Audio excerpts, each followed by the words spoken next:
Hello and welcome to Race Academy official. ਸਤਿ ਸ੍ਰੀ ਅਕਾਲ ਸਾਰਿਆਂ ਨੂੰ, ਨਮਸਤੇ, ਆਦਾਬ। ਸੋ ਪੋਲਿਟੀ ਦਾ ਕੋਰਸ ਆਪਣਾ ਸਟਾਰਟ ਹੋ ਚੁੱਕਾ ਤੇ ਪੋਲਿਟੀ ਦੇ ਪਹਿਲੇ ਲੈਕਚਰ ਦੇ ਵਿੱਚ ਤੁਹਾਡਾ ਸਵਾਗਤ ਹੈ, ਜਿਹਦੇ ਵਿੱਚ ਆਪਾਂ ਪੜਾਂਗੇ ਜੀ constitution of India. What is constitution, what do you mean ਬਾय constitution, what is the definition of constitution ਬਾਰੇ ਪੜਾਂਗੇ। ਸੋਰਸਿਸ ਆਫ ਦਾ ਕਨਸਟੀਟਿਊਸ਼ਨ ਬਾਰੇ ਪੜਾਂਗੇ। 1813 ਤੇ 1833 ਦਾ ਐਕਟ, ਇਹਦੇ ਬਾਰੇ ਆਪਾਂ ਪੜਾਂਗੇ। ਸੋ ਇਹ ਕੋਰਸ ਆ यूपीएससी पीपीएससी ਜਿੰਨੇ ਵੀ ਤਰ੍ਹਾਂ ਦੇ ਐਗਜ਼ਾਮ ਹੁੰਦੇ ਆ ਜਿਹਦੇ ਵਿੱਚ ਪੋਲਿਟੀ ਦੇ ਕੁਐਸਚਨ ਪੁੱਛੇ ਜਾਂਦੇ ਆ ਉਹਨਾਂ ਵਾਸਤੇ ਇੰਪੋਰਟੈਂਟ ਹੈ। ਸੋ ਪਹਿਲਾ ਲੈਕਚਰ ਹੈ, ਇਸੇ ਕਰਕੇ ਮੈਂ ਪਹਿਲੇ ਲੈਕਚਰ ਨੂੰ ਫੇਰ ਡੈਮੋ ਤੇ ਲਾ ਰਿਹਾ ਹਾਂਗਾ। ਇਸ ਤੋਂ ਪਹਿਲਾਂ ਮੈਂ ਡੈਮੋ ਵੀਡੀਓ ਐਕਚੁਅਲੀ ਪਾਈ ਸੀਗੀ ਜਿਹਦੇ ਵਿੱਚ ਮੈਂ ਸਿਲੇਬਸ, ਇਸ ਕੋਰਸ ਦੇ ਡਿਊਰੇਸ਼ਨ ਬਾਰੇ ਜਾਂ ਇਸ ਕੋਰਸ ਦੇ ਬਾਰੇ ਪੂਰੀ ਜਾਣਕਾਰੀ ਦਿੱਤੀ ਸੀ। ਪਰ ਕਾਫੀ ਸਟੂਡੈਂਟਸ ਦੇ ਮੈਸੇਜ ਆਇਆ ਕਿ ਸਰ ਤੁਹਾਡੇ ਫ੍ਰੀ ਲੈਕਚਰ ਵੀ ਪਏ ਆ, ਪੇਡ ਲੈਕਚਰ ਵੀ ਆ, ਤਾਂ ਸਾਨੂੰ ਫ੍ਰੀ ਤੇ ਪੇਡ ਦੇ ਵਿੱਚ ਡਿਫਰੈਂਸ ਨਹੀਂ ਪਤਾ। ਤੁਹਾਨੂੰ ਅੱਜ ਪਤਾ ਲੱਗ ਜਾਊਗਾ ਕਿ ਫ੍ਰੀ ਤੇ ਇਹਨਾਂ ਲੈਕਚਰ ਦੇ ਵਿੱਚ ਡਿਫਰੈਂਸ ਕੀ ਹੁੰਦਾ। ਇਸ ਤੋਂ ਬਾਅਦ ਤੁਹਾਡਾ ਮਨ ਬਣਿਆ ਤੇ ਰੇਸ ਅਕੈਡਮੀ ਅਫੀਸ਼ੀਅਲ ਐਪ ਤੁਸੀਂ ਇੰਸਟਾਲ ਕਰਨੀ ਹੈ ਪਲੇ ਸਟੋਰ ਤੇ ਜਾ ਕੇ, ਤੇ ਉਸ ਤੋਂ ਬਾਅਦ ਤੁਸੀਂ ਕੋਰਸ ਨੂੰ ਐਨਰੋਲ ਕਰ ਸਕਦੇ ਹੋ। ਬਾਕੀ ਇਹਨਾਂ ਦਾ ਲਿੰਕ ਡਿਸਕ੍ਰਿਪਸ਼ਨ ਦੇ ਵਿੱਚ ਵੀ ਮਿਲ ਜੂਗਾ, ਤੁਸੀਂ ਮੈਕਸਿਮਮ ਟੂ ਮੈਕਸਿਮਮ ਇਹਦਾ ਫਾਇਦਾ ਚੱਕ ਸਕਦੇ ਹੋ। ਸੋ ਮੇਰਾ ਨਾਮ ਹੈ ਫਨਕਾਰ ਤੇ ਰੇਸ ਅਕੈਡਮੀ ਅਫੀਸ਼ੀਅਲ ਤੇ ਤੁਹਾਡਾ ਸਵਾਗਤ ਹੈ। ਸਭ ਤੋਂ ਪਹਿਲਾਂ ਜੇਕਰ ਤੁਸੀਂ ਕਨਸਟੀਟਿਊਸ਼ਨ ਨੂੰ ਪੜ੍ਹੋਗੇ ਤਾਂ ਤੁਹਾਡੇ ਦਿਮਾਗ ਦੇ ਵਿੱਚ ਵੀ ਆਉਣਾ ਚਾਹੀਦਾ, ਤੇ ਜੇਕਰ ਤੁਸੀਂ ਕਿਸੇ ਨੂੰ ਕਹੋਗੇ ਕਿ ਮੈਂ ਕਨਸਟੀਟਿਊਸ਼ਨ ਪੜ੍ਹ ਰਿਹਾ ਹਾਂ ਤਾਂ ਸਭ ਤੋਂ ਪਹਿਲਾਂ ਉਹ ਤੁਹਾਡੇ ਤੋਂ ਕੁਐਸਚਨ ਕੀ ਕਰੂਗਾ, ਕਨਸਟੀਟਿਊਸ਼ਨ ਹੁੰਦਾ ਕੀ ਹੈ, what is the constitution, what is the definition of constitution. So basically definition ਜਾਣਨ ਵਾਸਤੇ ਅਲੱਗ-ਅਲੱਗ ਥਾਵਾਂ ਤੇ ਤੁਸੀਂ ਪੜ੍ਹਦੇ ਹੋਗੇ ਕਿ ਕਨਸਟੀਟਿਊਸ਼ਨ ਇਜ਼ ਬੇਸਿਕ ਡਾਕੂਮੈਂਟ ਜਾਂ ਫਿਰ constitution is set of rules, set of principle. So ਆਪਾਂ ਇਹਨਾਂ ਸਾਰੀਆਂ ਚੀਜ਼ਾਂ ਨੂੰ ਕੰਬਾਈਨ ਕਰਕੇ ਦੀ ਡੈਫੀਨੇਸ਼ਨ ਬਣਾਉਣਾ, ਤੇ ਅੱਜ ਤੋਂ ਬਾਅਦ ਤੁਸੀਂ ਕਨਸਟੀਟਿਊਸ਼ਨ ਦੀ ਡੈਫੀਨੇਸ਼ਨ ਇਹੀ ਦੇਣੀ ਹੈ। ਕੀ ਹੈ ਕਨਸਟੀਟਿਊਸ਼ਨ ਦੀ ਡੈਫੀਨੇਸ਼ਨ? ਕਨਸਟੀਟਿਊਸ਼ਨ ਇੱਕ ਬੇਸਿਕ ਡਾਕੂਮੈਂਟ ਹੈ। ਇਸ ਬੇਸਿਕ ਡਾਕੂਮੈਂਟ ਵਿੱਚ consists fundamental principles and fundamental rules. ਹੁਣ ਇਹ ਫੰਡਾਮੈਂਟਲ ਪ੍ਰਿੰਸੀਪਲ ਤੇ ਫੰਡਾਮੈਂਟਲ ਰੂਲ ਦਾ ਕੀ ਕੰਮ ਹੈ?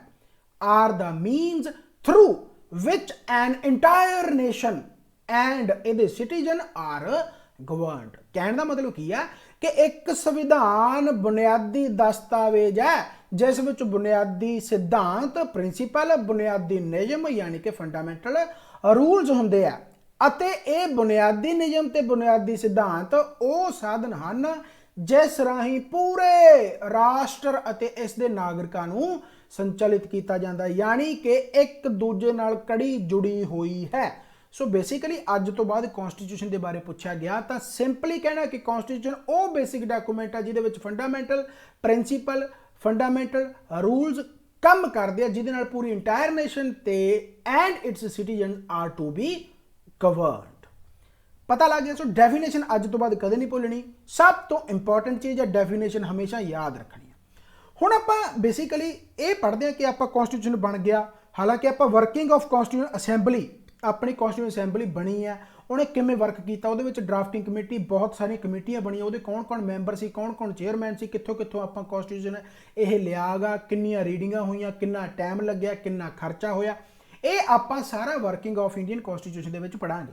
ਪਰ ਗੱਲ ਕੀ ਹੈ, ਗੱਲ ਇਹ ਹੈ ਵੀ ਆਪਾਂ ਬੇਸਿਕਲੀ ਇਹਦੇ ਵਿੱਚ ਸੋਰਸਿਸ ਆਫ ਇੰਡੀਅਨ ਕਨਸਟੀਟਿਊਸ਼ਨ ਜਾਣ ਲੈਂਦੇ ਆ ਕਿ ਡਰਾਫਟਿੰਗ ਕਮੇਟੀ ਹੈ ਜਿਹੜੀ ਉਹਨੇ ਅਲੱਗ-ਅਲੱਗ ਕੰਟਰੀ ਤੋਂ ਆਪਣਾ ਲੈ ਕੇ ਕਨਸਟੀਟਿਊਸ਼ਨ ਬਣਾਇਆ ਗਿਆ। ਹੁਣ ਸਭ ਤੋਂ ਪਹਿਲਾ ਕੁਐਸਚਨ ਇਹੀ ਆਉਂਦਾ ਕਿ ਕੀ ਆਪਾਂ ਜਿਹੜੀ ਵੀ ਕੰਟਰੀ ਦੇ ਕਨਸਟੀਟਿਊਸ਼ਨ ਚੱਕਿਆ ਉਹਨੂੰ ਐਜ਼ ਇਟ ਇਜ਼ ਛਾਪਤਾ? ਨਹੀਂ। ਆਪਣੀ ਡਰਾਫਟਿੰਗ ਕਮੇਟੀ ਨੇ ਕੀ ਕੀਤਾ, ਮੰਨ ਲਓ ਮੈਂ ਬ੍ਰਿਟਿਸ਼ ਦੀ ਗੱਲ ਕਰ ਰਿਹਾ ਤਾਂ ਬ੍ਰਿਟਿਸ਼ ਦਾ ਆਪਾਂ ਕਨਸਟੀਟਿਊਸ਼ਨ ਪੜ੍ਹਿਆ, ਪੂਰਾ ਪ੍ਰੋਪਰ ਤਰੀਕੇ ਨਾਲ ਦੇਖਿਆ ਵੀ ਉਹ ਕਿਵੇਂ ਵਰਕ ਕਰਦਾ ਦੇਸ਼, ਜਾਂ ਆਪਾਂ ਯੂਐਸ ਕਨਸਟੀਟਿਊਸ਼ਨ ਦੇਖਿਆ, ਜਾਂ ਆਪਾਂ ਵੇਮਾਰ ਹੋ ਗਿਆ, ਜਾਂ ਆਪਾਂ ਯੂਐਸਐਸਆਰ ਹੋ ਗਿਆ, ਸੋਵੀਅਤ ਹੋ ਗਿਆ, ਜਾਂ ਸਕੈਂਡੀਨੇਵੀਅਨ ਕੰਟਰੀਜ਼ ਹੋ ਗਏ, ਜਾਂ ਜੋ ਵੀ ਕੰਟਰੀ ਤੋਂ ਆਪਾਂ ਕਨਸਟੀਟਿਊਸ਼ਨ ਦਾ ਸੋਰਸ ਲਿਆਗਾ ਤਾਂ ਉਹਨਾਂ ਨੂੰ ਆਪਾਂ ਪੂਰੀ ਚੰਗੀ ਤਰ੍ਹਾਂ ਰੀਡ ਆਊਟ ਕੀਤਾਗਾ। ਉਸ ਤੋਂ ਬਾਅਦ ਆਪਣੇ ਲੋਕਾਂ ਦੇ ਮੁਤਾਬਕ ਉਸ ਨੂੰ ਢਾਲਿਆਗਾ। ਸੋ ਕਦੇ ਵੀ ਇਸ ਕ੍ਰਿਟਿਕ ਦੇ ਵਿੱਚ ਨਹੀਂ ਜਾਣਾ। ਕਾਫੀ ਜਾਣੇ ਕ੍ਰਿਟਿਸਿਜ਼ਮ ਕਰ ਦਿੰਦੇ ਆ ਆਪਣੇ ਕਨਸਟੀਟਿਊਸ਼ਨ ਦਾ ਕਿ ਆਪਾਂ ਤਾਂ ਪੂਰੇ ਦੇਸ਼ ਦਾ, ਬਾਕੀ ਦੇਸ਼ਾਂ ਦਾ constitution as it is copy ਕੀਤਾ ਹੋਇਆ, ਨਕਲ ਮਾਰੀ ਹੋਈ ਆ। ਆਪਾਂ ਨਕਲ ਨਹੀਂ ਮਾਰੀ, ਉਹਨਾਂ ਨੂੰ ਸਮਝ ਕੇ ਆਪਣੇ ਲੋਕਾਂ ਦੀ ਸੋਚ ਮੁਤਾਬਕ, ਆਪਣੇ ਲੋਕਾਂ ਦੀ ਨੇਚਰ ਮੁਤਾਬਕ, ਬਿਕੋਜ਼ ਆਪਣੀ ਕੰਟਰੀ ਦੇ ਵਿੱਚ ਬਹੁਤ ਜ਼ਿਆਦਾ ਡਾਇਵਰਸਿਟੀ ਹੈ, ਬਹੁਤ ਜ਼ਿਆਦਾ ਕਲਚਰ ਹੈ। ਸੋ ਸਭ ਨੂੰ ਸਮਝਦੇ ਹੋਏ ਇਸ ਕਨਸਟੀਟਿਊਸ਼ਨ ਨੂੰ ਤਿਆਰ ਕੀਤਾ ਗਿਆ। ਸੋ ਡਰਾਫਟਿੰਗ ਕਮੇਟੀ ਨੇ ਜਿਵੇਂ ਕਿ ਬ੍ਰਿਟਿਸ਼ ਕਨਸਟੀਟਿਊਸ਼ਨ ਹੋ ਗਿਆ, ਆਸਟ੍ਰੇਲੀਅਨ ਕਨਸਟੀਟਿਊਸ਼ਨ ਹੋ ਗਿਆ, ਸੋਵੀਅਤ ਕਨਸਟੀਟਿਊਸ਼ਨ ਹੋ ਗਿਆ, ਵੇਅਰਮਾਰ ਯਾਨੀ ਕਿ ਜਰਮਨੀ ਹੋ ਗਿਆ, यूएस कॉन्स्टिट्यूशन हो गया, आयरिश कॉन्स्टिट्यूशन हो गया, फ्रेंच हो गया, कैनेडियन हो गया, साउथ अफ्रीकन हो गया, जैपनीज हो गया, स्कैंडेवियन कंट्रीज हो गया, इन्हां तो आपां कॉन्स्टिट्यूशन अपना तैयार कीता गा। बट सब तो मोस्ट इंपॉर्टेंट GOI एक्ट 1935 यानी कि 75% अपने कॉन्स्टिट्यूशन का जिहड़ा हिस्सा हैगा वो हैगा GOI 1935 ते यही आ जिहड़ा वधदा जांदागा पूरा फैलदा जांदागा राइट। फैलन तो भाव की है कि जेकर आपां देखिया जाए कि अपना कॉन्स्टिट्यूशन का बेस की है, अपने कॉन्स्टिट्यूशन का बेस की है गवर्नमेंट ऑफ इंडिया एक्ट 1935। जेकर अज भी आप संविधान नूं पढ़ते हैं तो अपना बेस 1935 वाला। सो कदे भी इस चीज़ को भुलना नहीं तो ना ही कदे भी क्रिटिसिज्म दे विच लैके आउणा कि अपना कॉन्स्टिट्यूशन किसी तो कॉपी किया होया। अपना कॉन्स्टिट्यूशन का 75% हिस्सा GOI 1935 है। समझ लगी गल। सो पूछा जाता होंदा क्वेश्चन कि केड़ा यानी कि सोर्स है जिथों आप सब तो वध आप फीचर्स उतों ले अपने कॉन्स्टिट्यूशन के 75% आप GOI एक्ट 1935 तो ले, बाकी 25% आ जिहड़ा आप अलग अलग कंट्री पढ़िया उन्हां तो आप अपने कॉन्स्टिट्यूशन नूं दर्शाउने आ राइट। सो यह चीज़ हमेशा याद रखनी। हुण आप हिस्टोरीकल बैकग्राउंड तो जावांगे कि बेसिकली कॉन्स्टिट्यूशन का जिहड़ा कंसैप्ट है स्टार्ट कित्थों होया, इहदी हिस्टोरीकल बैकग्राउंड की है। तो उहदे पिछे आपां नूं चार्टर एक्ट 1813, 1833, 1853, 1858, 1861, 1892, 1909, 1919 सारे पढ़ने पैणगे। क्यों? क्योंकि एक दूजे नाल रिलेट करते जाते हैं। जेकर 1813 नहीं पढ़िया तो 1833 नहीं समझ लगना, 1833 नहीं पढ़िया तो 1853 नहीं समझ लगना। तो बेसिकली इसे करके कहना कि पौड़ी कल्ली कल्ली चढ़ते जाओ, पॉलिटी तुहाडी इन्नी क वधिया मैं करवा दूंगा कि तुहानू पूरा नज़ारा आऊगा, पूरी चंगी तरह तुहानू समझ लगूगी। अपना जिहड़ा कहंदे हुंदे ना भी एक बेसिक जिहड़ी नींव हुंदी है, तुसीं भावें जीरो लैवल तो कि माइनस लैवल तो तुहानू समझ लगूगी, जिवें कि तुहानू हुण समझ लग भी रही है। सो आप एक बार सोर्सिज नूं पढ़ लेने, हालांकि ये समझण समझाउण वाला कुछ है नहींगा, पर सोर्सिज नूं पढ़ना जरूरी है। इत्थों डायरैक्ट क्वेश्चन पूछे जाते हैं। तो मैं एक दस दिना कि हरेक लैक्चर तो बाद MCQ का सैशन आया करूँगा उस दिन ही, ताकि तुहानू पता लग जाए कि अज का लैक्चर जो मैं पढ़िया उहदे MCQ मैनू आ गए या नहीं। यानी कि हर रोज़ टैसट होया करूँगा, यानी जदों भी तुहाडा लैक्चर अपलोड हो गया उस तो बाद घंटे 2 घंटे 3 घंटे बाद तुहानू MCQ का सैशन मिल जाया करूँगा। 10 क्वेश्चन भी हो सकते हैं, 15 भी हो सकते हैं, 20 भी क्वेश्चन हो सकते हैं, यानी कि जिन्ने भी उस पोर्शन के क्वेश्चन बनते हुए तुसीं उन्हां दे आंसर लाने, तुहानू रैंक वाइज उहदा रिजल्ट भी मिलूगा।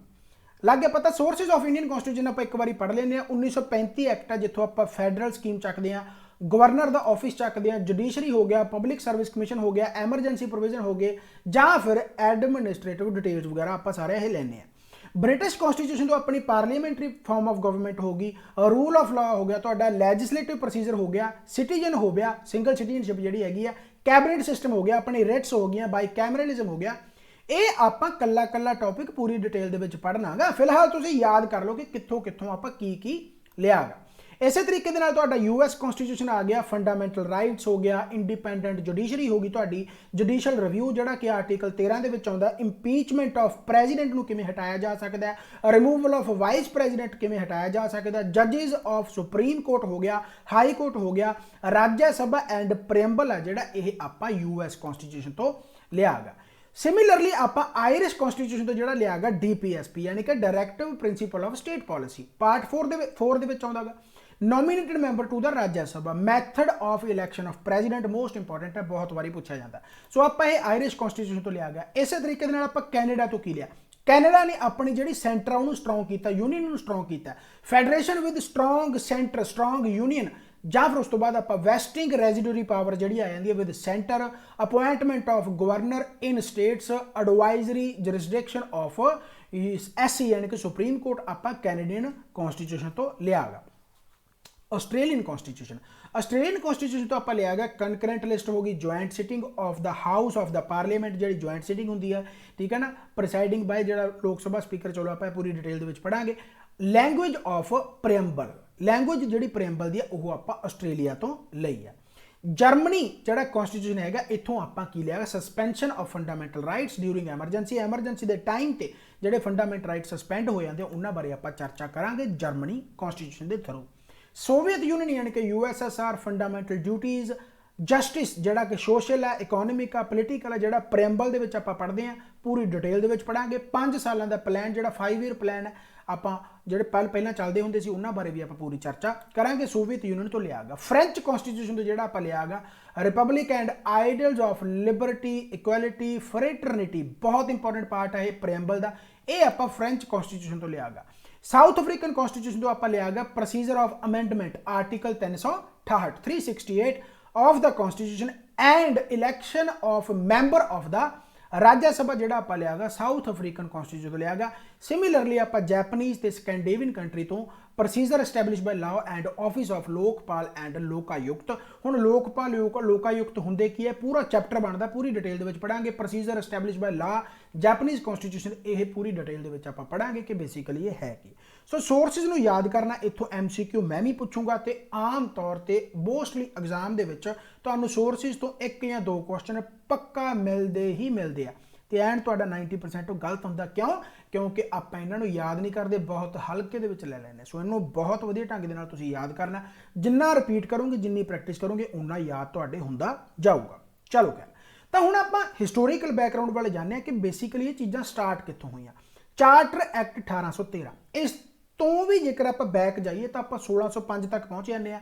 ਉਸ ਤੋਂ ਪਹਿਲਾਂ ਵੀ ਤੁਸੀਂ ਜਾ ਸਕਦੇ ਹੋ, ਯਾਨੀ ਕਿ ਈਸਟ ਇੰਡੀਆ ਕੰਪਨੀ ਆ ਜਿਹੜੀ ਉਹ ਸਟਾਰਟ ਹੁੰਦੀ ਆ ਕੁਝ ਟਾਈਮ ਤੋਂ ਬਾਅਦ। ਰੈਗੂਲੇਟਿੰਗ ਐਕਟ ਆ ਜਿਹੜਾ ਆਪਾਂ 1773, ਪਿਟਸ ਇੰਡੀਆ ਐਕਟ ਆ ਗਿਆ 1784। ਸੋ ਬੇਸਿਕਲੀ ਇੱਥੋਂ ਤੱਕ ਆਪਾਂ ਇਹ ਚੀਜ਼ ਜਾਣਦੇ ਆ ਕਿ ਜਿਹੜੀ ਈਸਟ ਇੰਡੀਆ ਕੰਪਨੀ ਆ ਉਹ ਪੂਰਨ ਤੌਰ ਤੇ ਆਪਣੀ ਮੋਨੋਪੋਲੀ ਰੱਖ ਰਹੀ ਹੈ, ਯਾਨੀ ਕਿ ਈਸਟ ਇੰਡੀਆ ਕੰਪਨੀ ਦਾ ਆਪਣਾ ਦਬਦਬਾ ਗਾ, ਉਹ ਹੋਰ ਕਿਸੇ ਨੂੰ ਵੀ ਕੰਮ ਨਹੀਂ ਕਰਨ ਦੇ ਰਹੀ। ਯਾਨੀ ਕਿ ਬ੍ਰਿਟਿਸ਼ ਤੋਂ ਇੱਕ ਕੰਪਨੀ ਆ ਕੇ ਪੂਰੇ ਇੰਡੀਆ ਦੇ ਵਿੱਚ ਆਪਣਾ ਰੈਵਨਿਊ ਜਨਰੇਟ ਕਰ ਰਹੀ ਆ। ਪੋਲੀਟੀਕਲੀ ਹੋ ਗਿਆ, ਚਾਹੇ ਐਡਮਿਨਿਸਟ੍ਰੇਟਿਵ ਪਾਵਰ ਹੋ ਗਈ, ਉਹਨਾਂ ਕੋਲੇ ਉਹ ਹੈਗੀ ਆ। ਤੇ ਬੇਸਿਕਲੀ ਈਸਟ ਇੰਡੀਆ ਕੰਪਨੀ ਦਾ ਜੇਕਰ ਮੋਟਿਵ ਵੀ ਦੇਖਿਆ ਜਾਵੇ ਤਾਂ ਉਹਨਾਂ ਦਾ ਰੈਵਨਿਊ ਜਨਰੇਟ ਕਰਨਾ ਹੀ ਸੀ, ਚਾਹੇ ਉਹ ਕਿਤੋਂ ਵੀ ਉਹਨਾਂ ਨੂੰ ਰੈਵਨਿਊ ਜਨਰੇਟ ਹੋਵੇ, ਚਾਹੇ ਉਹ ਜ਼ਮੀਨਾਂ ਤੋਂ ਹੋਵੇ, ਚਾਹੇ ਇੰਡਸਟਰੀ ਤੋਂ ਹੋਵੇ, ਯਾਨੀ ਕਿ ਕਿਤੋਂ ਵੀ ਉਹਨਾਂ ਨੇ ਰੈਵਨਿਊ ਜਨਰੇਟ ਕਰਨਾ ਸੀ। ਤੇ ਈਸਟ ਇੰਡੀਆ ਕੰਪਨੀ ਦੀ ਮੋਨੋਪੋਲੀ ਇੱਥੋਂ ਤੱਕ ਵੱਧ ਚੁੱਕੀ ਸੀ ਕਿ ਲੋਕ ਇਸ ਤੋਂ ਬਹੁਤ ਜ਼ਿਆਦਾ ਤੰਗ ਸੀ। ਈਵਨ ਕਿ ਬੇਈਮਾਨੀ ਇੰਨੀ ਜ਼ਿਆਦਾ ਵੱਧ ਚੁੱਕੀ ਸੀ, ਬ੍ਰਿਟਿਸ਼ ਪਾਰਲੀਮੈਂਟ ਦੇ ਵਿੱਚ ਵੀ ਇਹਦਾ ਜ਼ਿਕਰ ਹੋਇਆ ਕਿ ਜਿਹੜੀ ਈਸਟ ਇੰਡੀਆ ਕੰਪਨੀ ਆ ਉਹਦੀ ਮੋਨੋਪੋਲੀ ਇੰਨੀ ਜ਼ਿਆਦਾ ਵੱਧ ਚੁੱਕੀ ਆ ਕਿ ਉਹਦੇ ਵਿੱਚ ਹੁਣ ਉਨੀ ਜ਼ਿਆਦਾ ਇਮਾਨਦਾਰੀ ਨਹੀਂ ਰਹੀ। ਯਾਨੀ ਕਿ ਜਿਹੜਾ ਰੈਵਨਿਊ ਵਗੈਰਾ ਇਕੱਠਾ ਹੁੰਦਾ ਸੀ, ਇੱਥੇ ਜਿਹੜੀ ਈਸਟ ਇੰਡੀਆ ਕੰਪਨੀ ਸੀ ਇੱਥੇ ਹੀ ਖਪਾ ਖਪੂ ਦਿੰਦੇ ਸੀ, ਬ੍ਰਿਟਿਸ਼ ਵੱਲੋਂ ਜਾਂਦਾ ਨਹੀਂ ਸੀ। ਸੋ ਇਸੇ ਕਰਕੇ ਚਾਰਟਰ ਐਕਟ 1813 ਟਰਨਿੰਗ ਪੁਆਇੰਟ ਇੱਕ ਬਣ ਕੇ ਆਉਂਦਾ, ਜਿੱਥੇ ਡਿਮਾਂਡ ਚੱਕੀ ਗਈ ਹੈ ਹੋਰ ਕੰਪਨੀਆਂ ਵੱਲੋਂ ਵੀ, ਸਿਰਫ ਈਸਟ ਇੰਡੀਆ ਕੰਪਨੀ ਕਿਉਂ, ਅਸੀਂ ਵੀ ਟ੍ਰੇਡ ਕਰਾਂਗੇ ਇੰਡੀਆ ਦੇ ਵਿੱਚ ਜਾ ਕੇ। ਸੋ ਟਰਨਿੰਗ ਪੁਆਇੰਟ ਨਿਕਲ ਕੇ ਆਉਂਦਾ ਜਿਹਦੇ ਵਿੱਚ ਡਿਮਾਂਡ ਚੱਕੀ ਜਾਂਦੀ ਹੈ, demand to open trading opportunity. So basically ਕੀ ਹੁੰਦਾ ਇੱਥੇ, ਮੋਨੋਪੋਲੀ ਹੈ ਜਿਹੜੀ ਕੰਪਨੀ ਦੀ, ਉਸ ਨੂੰ ਸਮਾਪਤ ਕੀਤਾ ਜਾਂਦਾ। ਸੋ ਇਸੇ ਕਰਕੇ ਮੈਂ ਕਹਿ ਰਿਹਾ ਕਿ ਕੱਲਾ ਪੁਆਇੰਟ ਬਹੁਤ ਡਿਟੇਲ ਦੇ ਵਿੱਚ ਤੇ ਪੂਰਾ ਸੀਕੁਐਂਸ ਵਾਈਜ਼ ਪੜ੍ਹਦੇ ਜਾਓ ਤਾਂ ਕਿ ਤੁਹਾਨੂੰ ਪੜ੍ਹਨ ਦੇ ਵਿੱਚ ਆਸਾਨੀ ਹੋਵੇ, ਬਾਅਦ ਦੇ ਵਿੱਚ ਯਾਦ ਕਰਨਾ ਨਾ ਪਵੇ। ਬਸ ਸਮਝੋ ਕਿ ਹੋਇਆ ਕੀ ਐਂਡ ਕਿਉਂ ਹੋਇਆ। ਚਾਰਟਰ ਐਕਟ 1813 ਇੱਕ ਟਰਨਿੰਗ ਪੁਆਇੰਟ ਨਿਕਲ ਕੇ ਆਉਂਦਾ ਈਸਟ ਇੰਡੀਆ ਕੰਪਨੀ ਵਾਸਤੇ, ਜਿਹਦੇ ਵਿੱਚ ਡਿਮਾਂਡ ਉੱਠਦੀ ਹੈ ਕਿ ਕੱਲੀ ਈਸਟ ਇੰਡੀਆ ਕੰਪਨੀ ਕਿਉਂ, ਹੋਰ ਕੰਪਨੀਆਂ ਵੀ ਬ੍ਰਿਟਿਸ਼ ਤੋਂ ਆਉਣਗੀਆਂ ਤੇ ਆਪਣਾ ਟ੍ਰੇਡ ਕਰਨਗੀਆਂ। ਅੱਛਾ, ਹੁਣ ਜਿੱਦੀ ਜੀ ਗੱਲ ਹੈ, ਜਦੋਂ ਹੋਰ ਕੰਪਨੀ ਆਉਣਗੇ ਤਾਂ ਮੋਨੋਪੋਲੀ ਤਾਂ ਸਮਾਪਤ ਹੋਊਗੀ ਨਾ। ਮੋਨੋਪੋਲੀ ਦਾ ਮਤਲਬ ਕੀ ਹੈ ਕਿ ਇੱਕ ਹੀ ਕਰਨੀ, ਯਾਨੀ ਕਿ ਉਹ ਸਿਰਫ ਇੱਕ ਕੰਪਨੀ ਕੰਮ ਕਰ ਰਹੀ ਸੀ। ਸੋ ਕੰਪਨੀ ਦੀ ਮੋਨੋਪੋਲੀ ਹੈ ਜਿਹੜੀ ਉਹ ਸਮਾਪਤ ਹੁੰਦੀ ਹੈ। ਸਮਾਪਤ ਹੋਣ ਤੋਂ ਬਾਅਦ ਯਾਨੀ ਕਿ ਹੁਣ ਨਾਓ ਓਪਨ ਫॉर ਆਲ ਬ੍ਰਿਟਿਸ਼ਰਸ, ਯਾਨੀ ਕਿ ਬ੍ਰਿਟਿਸ਼ਰ ਆਉਂਦੇ ਆ ਤੇ ਆਪਣੀਆਂ ਕੰਪਨੀਆਂ ਐਸਟੈਬਲਿਸ਼ ਕਰਦੇ ਆ ਤੇ ਅਲੱਗ-ਅਲੱਗ ਤਰ੍ਹਾਂ ਦੀਆਂ ਕੰਪਨੀਆਂ ਚੱਲਦੀਆਂ।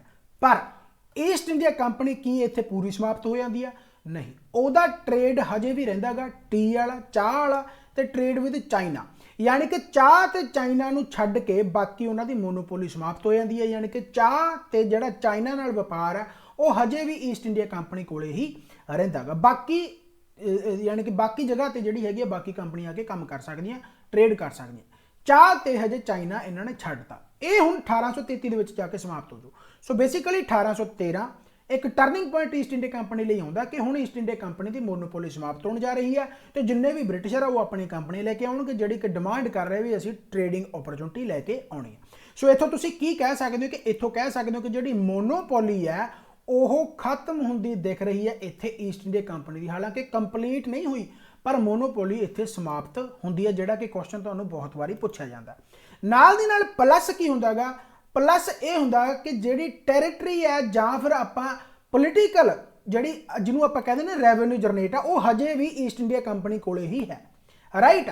ਯਾਨੀ ਕਿ ਟੈਰੀਟਰੀ ਤੇ ਰੈਵਨਿਊ ਜਨਰੇਟ ਵਾਲਾ ਜਿਹੜਾ ਕੰਮ ਆ ਉਹ ਹਜੇ ਵੀ ਮੋਸਟਲੀ ਈਸਟ ਇੰਡੀਆ ਕੰਪਨੀ ਕੋਲੇ ਆ, ਕਿਉਂਕਿ ਹਜੇ ਕੰਪਨੀ ਦੀ ਮੋਨੋਪੋਲੀ ਸਮਾਪਤ ਹੋਈ ਹੈ। ਬਟ ਦਬਦਬਾ ਤਾਂ ਇਹਦਾ ਪਹਿਲਾਂ ਦਾ ਬਣਿਆ ਹੋਇਆ ਨਾ। यानी कि जेकर आप कहिए कि एडमिनिस्ट्रेटिव पावर ते पोलिटिकली पावर वो हजे भी ईस्ट इंडिया कंपनी सांभी फिरदी है। जदों होर कंपनियां आउणगीਆਂ तो 1833 ਦੇ ਵਿੱਚ ਇਹ ਸਾਰਾ ਕੁਝ ਆ ਜਿਹੜਾ ਇਹ चेंज होने लग जूगा, यानी कि बाकी पूरे ब्रिटिश क्राउन आ जिहड़ा वो पूरे इंडिया ते राज करन लगूगा। 1857 के विद्रोह तो बाद आप 1858 के यही चीज़ पढ़ांगे। सो हुण तक तुसीं की जाना है कि 1813 का एक्ट आउंदा जिहड़ा कि टर्निंग पॉइंट लैके आउंदा, जिहदे विच ईस्ट इंडिया कंपनी की मोनोपोली समाप्त हुंदी है, चाह ते चाइना नूं छड्ड के ते टैरेटरी जां फिर रेवेन्यू जिहड़ा हैगा जनरेट हो रहा है वो हजे भी east India company political power भी रख रही है ते एडमिनिस्ट्रेटिव पावर भी रख रही है। ओके हो गया। सो बेसिकली हुण चार्टर एक्ट आप 1833 की गल करते हैं। हुण चार्टर एक्ट 1833 की लैके आउंदा यूनीफॉर्मिटी एंड सर्टेनिटी नूं बनाउण वास्ते लॉ कमीशन क्रिएट हुंदा गा। हुण लॉ कमीशन का चेयरमैन प्रेजिडेंट कौन है? Lord McClay. लॉर्ड मैकले तुसीं बहुत बारी सुनिया होगा, father of Indian penal code, ठीक है ना, क्रिमिनल जिहड़ा प्रोसीजर ऑफ कोड है, ठीक है, CRPC हो गया, CPC हो गया यानी कि सिविल प्रोसीजिंग कोड हो गया, राइट एविडेंस हो गया, यानी कि ਇਹਦਾ ਜਿਹੜਾ ਪਾਪਾ ਹੈ father of Lord McClay. So basically 1833 का चार्टर एक्ट आ यूनीफॉर्मिटी ਨੂੰ ਲੈ ਕੇ ਆਉਂਦਾ, सर्टेनिटी ਨੂੰ ਲੈ ਕੇ ਆਉਂਦਾ, ਕਿਹਨੂੰ? ਲਾ ਕਮਿਸ਼ਨ, ਲਾ ਕ੍ਰੀਏਟ ਕਰਦਾ ਗਾ ਪ੍ਰੈਜ਼ੀਡੈਂਟ ਜਿਹੜਾ ਲॉर्ड मैकले। ਤੇ लॉर्ड मैकले पूरा देखो IPC हो गया, CRPC हो गया, ਇਹਨੂੰ ਕੱਲਾ ਸੰਭਾਲਦਾ, ਇਹਦਾ ਚੇਅਰਮੈਨ ਕੱਲਾ ਹੁੰਦਾ ਹੈ, राइट। इस तो बाद अबॉलिशन ऑफ सलेवरी है, तो नाल दी नाल मैं जिवें तुहानूं कहा कि जिहड़ी मोनोपोली चाह ते चाइना के ट्रेड वाली रह गई सी वो कंप्लीट हो जाती है। इत्थे मोनोपोली है जिहड़ी पूर्ण तौर पर एंड हो जाती है, राइट। यानी कि ईस्ट इंडिया कंपनी की मोनोपोली समाप्त हो चुकी है। हुण बहुत सारी कंपनियां आके इत्थे वर्क कर रही हैं, बहुत सारी कंपनियां इत्थे आके रेवेन्यू जनरेट कर रही हैं, राइट। इसे करके इन्ना ज़्यादा भुचाल पैंदा ते उस तो बाद 1857 का विद्रोह होगा, 1853 का एक्ट भी आऊगा। 1853 के एक्ट दे विच भी मैं तुहानूं दसूंगा कि की कुछ है। बेसिकली अज ये पहली क्लास करके मैं इसे करके बहुत डेप्थ दे विच तुहानूं चीज़ां दसना चाहुंदा कि आपां इस लैक्चर नूं लैके क्यों आए हैं, जां इह लैक्चर फ्री लैक्चरां तो अलग क्यों है। क्यों? क्योंकि बिल्कुल जीरो, बिल्कुल माइनस, बिल्कुल तुहानूं आए सटीक दिमाग दे विच चीज़ां बिठा दित्तियां जाणगीਆਂ कि किवें पॉलिटी नूं पढ़ीदा, किवें लैके आईदा। सो बेसिकली आप जी लॉ कमीशन की गल कर रहे हैं, यानी कि रेगूलेशन हुण एक्ट बन चुकी है 1833 के एक्ट के अधीन। सो ये हमेशा याद रखना, IPC, CRPC, CPC एविडेंस आ जिहड़ा 1833 चार्टर एक्ट के अधीन आउंदा गा, जिन्होंने लैके कौन आउंदा गा? Lord McClay. पुछया भी जाता हुंदा फादर कौन है, राइट। सो मेरे हिसाब नाल चार्टर एक्ट 1813 1833 ये तुहानूं पूरी तरह पता लग गया होवेगा। हुण अगर जी चार्टर एक्ट 1853 जिहदे विच हुण गवर्नर जनरल कौंसल बनती है, जिहदे विच आपां पोर्शन 2 पढ़ांगे, एग्जीक्यूटिव एंड लैजिस्लेटिव। हुण एग्जीक्यूटिव यानी कि कार्यकारी होगी, लैजिस्लेटिव हो गया तुहाडा, ठीक है। तो कहने का मतलब एक सैपरेट लैजिस्लेटिव कौंसल बनते जिन्होंने आप मिनी पार्लीमेंट की गल करते हैं। हुण चीज़ां पढ़ के रहे हैं, आप पढ़ इस करके रहे हैं कि अपने कॉन्स्टिट्यूशन का आधार कित्थों स्टार्ट होया। हुण देखो मिनी पार्लीमेंट आ, इत्थों ही एक स्ट्रक्चर निकल के आउंदी है, जिथे उस तो बाद इंडियन डिमांड करनगे कि सानू भी इन्हां चीज़ां दे विच हिस्सा लैण दिओ। क्यों?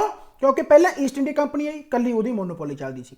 उस तो बाद ईस्ट इंडिया कंपनी समाप्त होने के कगार दे विच आ गई 1813, चाह ते चाइना नूं छड्ड के 1833 ਦੇ ਵਿੱਚ ईस्ट इंडिया कंपनी की मोनोपोली पूरी तरह समाप्त हो जाती है। पर हजे भी कौन है? सारे ब्रिटिशर ही राज कर रहे हैं। 1853 ਦੇ ਵਿੱਚ कौन है? सारे ब्रिटिशर ही राज कर रहे हैं। 1857 का विद्रोह होगा, कहणगे साडे इंडिया वालियां नूं विच ऐड करो, फिर 1885 ਦੇ ਵਿੱਚ जाके इंडियन नैशनल कांग्रेस बनती है। उस तो बाद इंडियन नैशनल कांग्रेस ਦੇ ਵਿੱਚ धाकड़ ਜਿਹੜੇ मैंबर आउंदे आ ते ओह कहंदे भी सानू लओ इन्हां ਜਿਹੜੀਆਂ भी तुसीं कौंसलां बनाईਆਂ ताकि असीं अपने फैसले सुना सकीए, ताकि असीं अपने फैसले आप कर सकीए, लोकां दे हित दे विच काम कर सकीए। सीधी जी गल। सो 1853 ਦੇ ਵਿੱਚ ਕੀ ਹੁੰਦਾ ਗਾ? डिमांड है, उस डिमांड क्योंकि लॉ कमीशन बन चुके लॉर्ड मैकले द्वारा गवर्नर जनरल कौंसल बनती है, जिहदे एग्जीक्यूटिव डिपार्टमेंट बनाया जाता है, लैजिस्लेटिव डिपार्टमेंट बनाया जाता है। सैपरेट लैजिस्लेटिव कौंसल बनते जिन्होंने आप मिनी पार्लीमेंट की गल करते हैं। ये हजे तक कोई इंडियन नहीं हैगा। अच्छा, इस कौंसल के मैंबर किन्ने? 12 मैंबर है, तो 12 के 12 मैंबर ब्रिटिशर है, यानी कि ये कोई भी इंडियन नहीं हैगा। यानी कि 1853 तक कुछ भी हजे तक इहो जिहा नहीं होया जिहदे अपने इंडियन की कोई भी तुसीं कह सकते हो मौजूदगी हो। समझ लगी? सो चार्टर एक्ट 1853। सो बहुत बहुत डिटेल, तो बाकी इन्हां दी कल्ली कल्ली डिटेल तुहानूं PDF राही भी मिलूगी। ये तो चलो मैं एक स्ट्रक्चर तुहानूं बेसिक चीज़ां समझा रहा हाँ, ਪੜ੍ਹਨ ਵਾਲਾ ਮਟੀਰੀਅਲ ਵੀ ਮੈਂ ਦਊਂਗਾ ਤਾਂ ਕਿ ਤੁਸੀਂ ਆਪੇ ਘਰੇ ਬੈਠ ਕੇ ਪੜ੍ਹ ਸਕੋ, ਤੁਹਾਨੂੰ ਸਾਰੀ ਚੀਜ਼ਾਂ ਜਾਣਕਾਰੀ ਮਿਲ ਸਕੇ। ਜੇਕਰ ਤੁਸੀਂ ਬੁੱਕ ਵਗੈਰਾ ਪੁੱਛਦੇ ਹੋ ਤਾਂ ਤੁਸੀਂ ਲక్ష్ਮੀਕਾਂਤ ਦੀ ਬੁੱਕ ਲੈ ਸਕਦੇ ਹੋ, ਬਹੁਤ ਡਿਟੇਲ ਦੇ ਵਿੱਚ ਉੱਥੋਂ ਪੜ੍ਹ ਸਕਦੇ ਹੋ। ਪਰ ਜਿਹੜਾ ਬੇਸਿਕ ਹੈ ਉਹਨਾਂ ਦਾ ਕਾਰਨ ਕਨਸੈਪਚੁਅਲ ਕਲੈਰਿਟੀ ਹੈ ਜਿਹੜੀ, ਉਹਨੂੰ ਜਾਣਨਾ ਬਹੁਤ ਜ਼ਰੂਰੀ ਹੈ ਤਾਂ ਕਿ ਤੁਹਾਨੂੰ ਪਤਾ ਲੱਗ ਸਕੇ ਕਿ 1813 ਤੋਂ ਲੈ ਕੇ ਜੇਕਰ ਆਪਾਂ 1919 ਤੱਕ ਜਾਂਦੇ ਆ ਤਾਂ ਕਹਾਣੀ ਕਿਵੇਂ ਕਿਵੇਂ ਬਣੀ ਆ, ਕਿਵੇਂ 1909 ਦੇ ਵਿੱਚ ਇੱਕੋ ਦਮ ਸੈਪਰੇਟ ਇਲੈਕਟੋਰੇਟ ਦੀ ਗੱਲ ਉੱਠ ਖੜਦੀ ਹੈ, ਉਸ ਤੋਂ ਬਾਅਦ ਰਾਇਲ ਟੈਕਟ, ਜਲਿਆਂਵਾਲਾ ਬਾਗ, ਫਿਰ ਉਸ ਤੋਂ ਬਾਅਦ 1935 ਆ ਗਿਆ, ਤਾਂ ਇਹ ਕਿਵੇਂ ਬੇਸਿਕਲੀ ਕੈਬਨਿਟ ਮਿਸ਼ਨ ਪਲਾਨ ਆਊ 1946, ਇਹ ਸਾਰੀਆਂ ਸਟੋਰੀਆਂ ਇੱਕ ਦੂਸਰੇ ਨਾਲ ਰਿਲੇਟ ਕਰਦੀਆਂ। ਮੈਂ ਉਹੀ ਕਹਿਣਾ, ਜਿਵੇਂ ਮੰਨ ਲਓ ਤੁਸੀਂ ਅੱਜ ਕੋਈ ਕੰਮ ਕਰ ਰਹੇ ਹੋ ਤਾਂ ਉਸ ਕੰਮ ਨੂੰ ਕਰਨ ਦਾ ਕਾਰਨ ਤਾਂ ਕੋਈ ਹੋਊਗਾ ਨਾ, ਉਸ ਤੋਂ ਬਾਅਦ ਅਗਲੇ ਦਿਨ ਜਦੋਂ ਉਸ ਕੰਮ ਨੂੰ ਕੰਟੀਨਿਊ ਕਰੋਗੇ ਤਾਂ ਉਸ ਕਾਰਨ ਦੇ ਨਾਲ ਹੀ ਰਿਲੇਟ ਹੋ ਜਾਣਗੇ। ਤੁਹਾਨੂੰ ਪਹਿਲੇ ਵਾਲੀ ਚੀਜ਼ ਪਤਾ ਹੋਊਗੀ ਤਾਂ ਹੀ ਤੁਸੀਂ ਅੱਗੇ ਜਾ ਸਕਦੇ ਹੋ। ਸੋ ਮੈਂ ਇਸੇ ਕਰਕੇ ਪਹਿਲੇ ਲੈਕਚਰ ਦੇ ਵਿੱਚ ਇੰਨਾ ਜ਼ਿਆਦਾ ਕਲੀਅਰ ਕੱਟ ਕਰ ਰਿਹਾ। ਇਸ ਤੋਂ ਬਾਅਦ ਤੁਹਾਨੂੰ ਸਿੱਧਾ ਲੈਕਚਰ ਮਿਲਣਗੇ ਤੇ ਛੇਤੀ ਆਪਾਂ ਸਿਲੇਬਸ ਕਵਰ ਕਰਾਂਗੇ ਤਾਂ ਕਿ ਤੁਹਾਨੂੰ ਸਾਰੀਆਂ ਚੀਜ਼ਾਂ ਸਮਝ ਲੱਗ ਸਕਣ। ਮੇਰੇ ਹਿਸਾਬ ਨਾਲ ਤੁਹਾਨੂੰ ਅੱਜ ਦਾ ਲੈਕਚਰ ਸਿਰਫ ਇੰਨਾ ਕੀ ਹੈ, ਕਿਉਂਕਿ ਮੈਂ ਇਸੇ ਕਰਕੇ ਥੋੜਾ ਜਿਹਾ ਡਿਲੇ ਕੀਤਾ ਤਾਂ ਕਿ ਬੱਚੇ ਆ ਜਿਹੜੇ ਹੋਰ ਮੈਕਸਿਮਮ ਆ ਸਕਣ। ਹੁਣ ਵੀ 40-45 ਜਣੇ ਜਿਹੜੇ ਇਸ ਕੋਰਸ ਨੂੰ ਇਨਰੋਲ ਕਰ ਚੁੱਕੇ ਆ। ਮੈਂ ਚਾਹੁੰਦਾ ਕਿ ਇੱਥੇ ਘੱਟੋ ਘੱਟ 100 ਜਣਾ ਤਾਂ ਹੋਵੇ ਤਾਂ ਕਿ ਆਪਾਂ ਬਹੁਤ ਵਧੀਆ ਢੰਗ ਦੇ ਨਾਲ ਪੜ੍ਹੀਏ ਤੇ ਬਹੁਤ ਵਧੀਆ ਡਾਊਟਸ ਆਉਣ ਤਾਂ ਕਿ ਤੁਹਾਡਾ ਜਿਹੜਾ ਰੈਂਕ ਹੈ, ਕਿਉਂਕਿ ਜਦੋਂ MCQ ਸੈਸ਼ਨ ਹੋਊਗਾ, ਜਿਵੇਂ ਅੱਜ ਦੇ ਸੈਸ਼ਨ ਦਾ ਮੈਂ MCQ ਬਣਾਉਂਗਾ ਸ਼ਾਮ ਤੱਕ, ਰਾਈਟ, ਉਹਦਾ ਰੈਂਕ ਲਿਸਟ ਆ ਜਿਹੜੀ ਉਹ ਸੋਹਣੀ ਲੱਗੇ। 40-45 ਦੇ ਵਿੱਚ ਇੰਨੀ ਜ਼ਿਆਦਾ ਸੋਹਣੀ ਨਹੀਂ ਲੱਗਣੀ। ਜਦੋਂ 100 ਜਣੇ ਦਾ ਹੋਇਆ ਤੁਹਾਨੂੰ ਪਤਾ ਲੱਗੂ, ਕੰਪੀਟੀਸ਼ਨ ਹੋਊਗਾ, ਗਰੁੱਪ ਤੁਹਾਡਾ ਕ੍ਰੀਏਟ ਹੋਊਗਾ, ਗਰੁੱਪ ਦੇ ਵਿੱਚ ਤੁਸੀਂ ਆਪਣੇ ਆਪ ਵੀ ਡਾਊਟ ਕਲੀਅਰ ਕਰ ਸਕਦੇ ਹੋ, ਆਪਣੇ ਚੈਟ ਕਰ ਸਕਦੇ ਹੋ, ਮੈਨੂੰ ਕਦੋਂ ਵੀ ਮੈਸੇਜ ਕਰ ਸਕਦੇ ਹੋ, ਸਾਰੀ ਇਨਫੋਰਮੇਸ਼ਨ ਤੁਹਾਨੂੰ ਮਿਲ ਵੀ ਰਹੀ ਹੋਊਗੀ, ਸਾਰਾ ਇੱਥੇ ਚੱਲ ਰਿਹਾ ਉੱਪਰ ਜਿਹੜਾ ਮੇਰੇ ਕੰਟੈਕਟ ਵਗੈਰਾ। ਸੋ ਮੇਰੇ ਹਿਸਾਬ ਨਾਲ ਤੁਹਾਨੂੰ ਸਾਰੀ ਜਾਣਕਾਰੀ ਮਿਲ ਗਈ ਹੋਣਗੀਆਂ। ਇਸ ਕੋਰਸ ਨੂੰ ਇਨਰੋਲ ਕਰਨ ਵਾਸਤੇ ਲਿੰਕ ਦਿੱਤਾ ਹੋਇਆ ਨੀਚੇ, ਤੁਸੀਂ ਉਹਨੂੰ ਵੱਧ ਤੋਂ ਵੱਧ ਜੁਆਇਨ ਕਰ ਸਕਦੇ ਹੋ। ਥੈਂਕ ਯੂ ਵੈਰੀ ਮਚ, ਬਾਬਾ ਮਿਹਰ ਕਰੇ, ਚੜ੍ਹਦੀ ਕਲਾ 'ਚ ਰਹੋ, ਇਸੇ ਤਰੀਕੇ ਦੇ ਨਾਲ ਪੜ੍ਹਦੇ ਰਹੋ ਤੇ ਮੇਰੇ ਹਿਸਾਬ ਨਾਲ ਤੁਹਾਨੂੰ ਪਤਾ ਲੱਗ ਗਿਆ ਹੋਊਗਾ। ਤੇ ਬਾਕੀ ਲੈਕਚਰ ਤੁਹਾਨੂੰ ਹੁਣ ਅਪਡੇਟ ਹੁੰਦੇ ਰਹਿਣਗੇ ਤੇ ਪੂਰੀ ਥਿਊਰੀ ਆਪਾਂ ਪੂਰੀ ਡਿਟੇਲ ਦੇ ਵਿੱਚ ਪੜਾਂਗੇ। ਥੈਂਕ ਯੂ ਵੈਰੀ ਮਚ, ਬਾਬਾ ਮਿਹਰ ਕਰੇ।